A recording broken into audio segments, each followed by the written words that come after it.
C'est des moments aussi où on peut se parler beaucoup plus facilement en fait. Il n'y a pas de posture, il n'y a pas de, voilà, il n'y a pas de hiérarchie, il n'y a pas de. C'est des moments assez simples. C'est des moments humains, c'est cool. On veut jouer collectif avec nos salariés bien évidemment, pour qui ce moment il est important. Et puis surtout de rencontrer dans sa pratique personnelle, enfin dans sa pratique professionnelle, des questionnements sur lesquels on ne trouve pas de réponse, mais on vient se ressourcer justement dans des journées comme ça.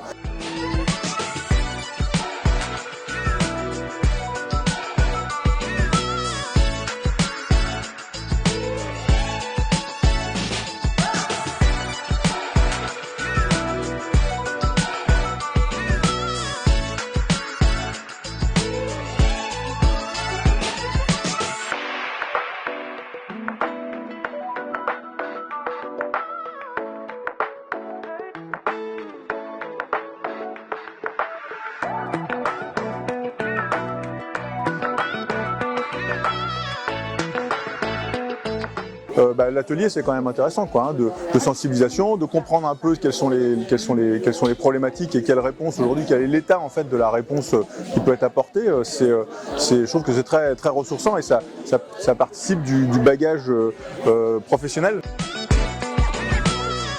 Je représente ma structure Plume, Sabot et compagnie qui est ici basée à Pornic. J'interviens donc en médiation animale auprès de tous les publics.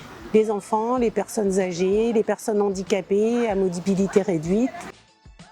La médiation animale, c'est donc apporter aux personnes des outils comme les animaux qui sont non jugeants et qui permettent à chacun de travailler la motricité fine, globale, la mémoire et puis tout un tas de choses des fois auxquelles on ne pense pas qui se fait naturellement en contact avec les animaux.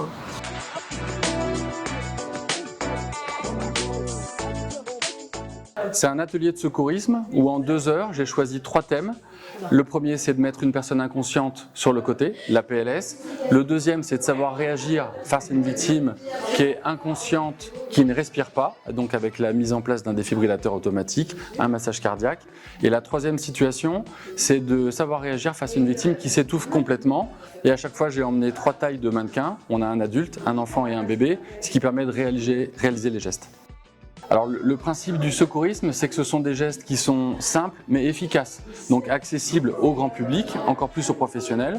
Donc l'idée, c'est de les armer, de leur donner la capacité d'agir face à une situation de secours d'urgence. Le cœur de métier d'ADT, c'est d'accompagner les personnes à leur domicile, dans ce qu'on appelle les domiciles ordinaires.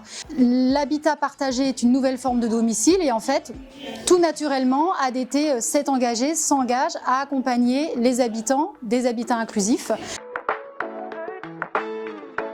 Alors l'habitat inclusif, c'est une nouvelle forme de logement, c'est une forme de logement alternative à la fois pour des personnes âgées ou à la fois pour des personnes en situation de handicap. Une alternative soit au foyer, aux institutions, notamment pour les personnes en situation de handicap, ou au logement parental. Et pour les personnes âgées, c'est une alternative à l'EHPAD ou aux résidences que l'on connaît. Ça permet aussi, ça participe de l'évolution des métiers, des auxiliaires de vie qu'on appelle accompagnants en habitat inclusif. Ça vient valoriser leur mission, développer leur mission et valoriser les nouvelles compétences. Là, j'initie la couture à Maria. Enfin, Maria elle est co-animatrice avec moi ce matin.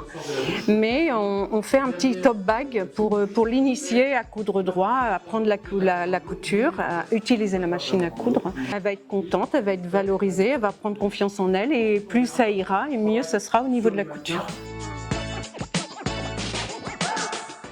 Le sujet important, c'est l'aide et le soin.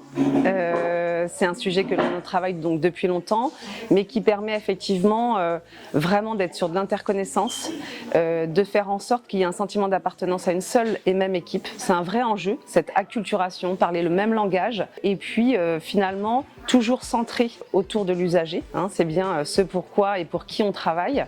L'idée, c'est vraiment de mieux comprendre nos missions respectives, nos compétences fortes, de mieux articuler notre complémentarité. Ça va jusqu'à la création d'outils qu'on a en commun, donc les évaluations, ce qu'on appelle médico-sociales, les projets personnalisés, et puis les transmissions ciblées, et jusqu'à là aussi la montée en compétence des salariés sur la transformation de l'offre médico-sociale, donc notamment avec des formations.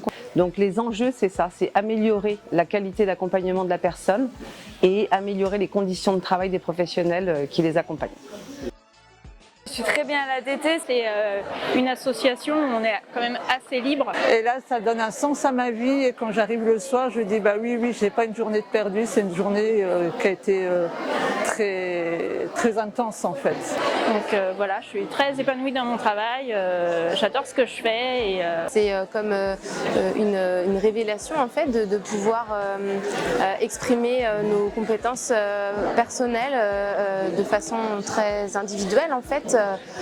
Et pouvoir partager des valeurs avec nos employeurs, nos collègues et bien sûr les personnes qu'on accompagne également.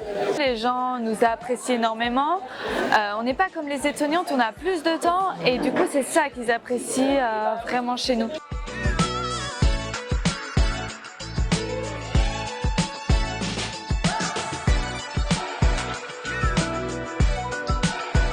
Sur un temps comme ça, sur une journée, ça peut paraître aussi un peu dense, mais ça participe aussi à montrer à quel point voilà, on travaille déjà tous en collectif et qu'on n'est pas une addition d'individus, mais qu'on a quelque chose en commun qui fait que voilà, on se met en mouvement relativement vite. C'est aussi une force de voir autant de personnes venir ici le même jour pour autant de sujets d'intérêt différents.